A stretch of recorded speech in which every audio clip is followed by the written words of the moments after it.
Dahil sa pinabagal na takbo ng MRT at pati na rin ang kabi-kabilang aberya, lumala pa raw ang dati ng mahabang pila. May news to go si Micaela Papa.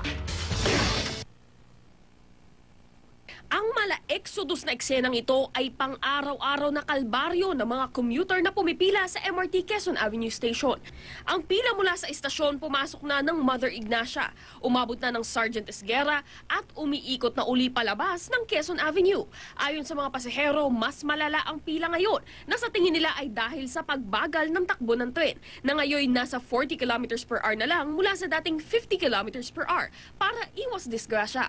Nariyan pa ang sunod-sunod na sabit sa signaling system at ibang bahagi ng MRT. Pinakahuli ang pagbaha ng riles sa pagitan ng Ayala at Buendia stations kahapon dahil sa pumalyang transformer na nagdulot ng pansamantalang paghinto ng operasyon ng kalahati ng linya ng tren.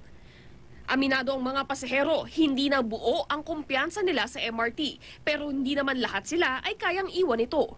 Agahan ko na lang ang biyahe ko para makarating ako sa puntahan ko na maaga. Minsan pag may nakita akong bus, nagbubus na lang ako kaysa mag-MRT ako. Ba't ganun? Wala, parang nakikita ko mas mabilis pa yung bus eh.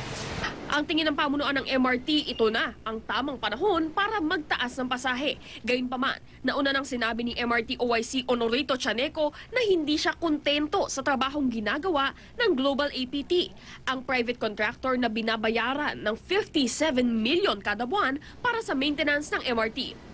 Micaela Papa, GMA News.